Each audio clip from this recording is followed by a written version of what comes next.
السلام علیکم ورحمۃ اللہ وبرکاتہ۔ کتا اگر جسم کے ساتھ یا کپڑے کے ساتھ ٹچ کر جائے تو اس جگہ کو دھونے کے بارے میں یہ بات ذہن میں رکھیں کہ اگر کتے کا لعاب آپ کے کپڑے کو لگ گیا ہے یا آپ کے جسم کو لگ گیا ہے تو پھر جس جگہ پر وہ لعاب لگا ہے یعنی اس کی تھوک جو لگی ہے اس کپڑے کو یا اس جسم کے حصے کو دھونا ضروری ہے۔ اور اسی طرح اگر کتا اس کے بال لگ گئے ہیں اور وہ خشک تھا تو پھر دھونے کی ضرورت نہیں ہے۔ اور اگر کتے کو پسینہ وغیرہ آیا ہوا تھا، اس کا پسینہ لگ گیا یعنی پسینے کی وجہ سے وہ گیلا تھا تو اس کا پسینہ آپ کے کپڑے کو لگ گیا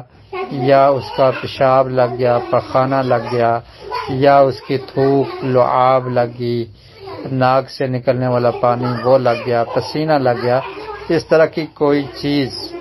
آپ کے جسم کے کسی حصے کے ساتھ یا کپڑے کے ساتھ لگ گئی ہے تو وہ جسم کا حصہ جہاں پر وہ لگی ہے اور وہ کپڑے کا حصہ جہاں پر وہ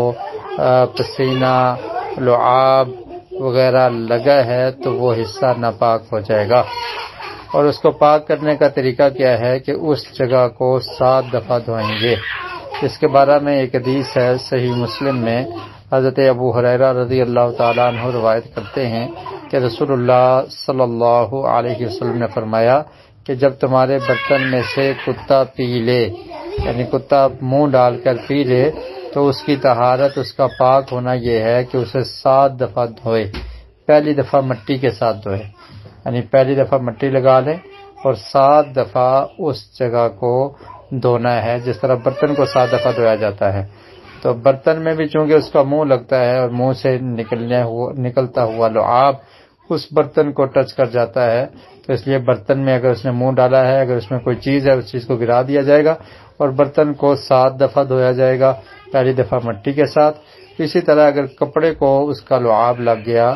اس کا پسینہ لگ گیا، رطوبت والی یعنی تری والی کوئی چیز بھی کتے کی لگ گئی تو اس کپڑے کا، اس جسم کے حصے کا بھی یہی حکم ہے۔ واللہ اعلم بالصواب۔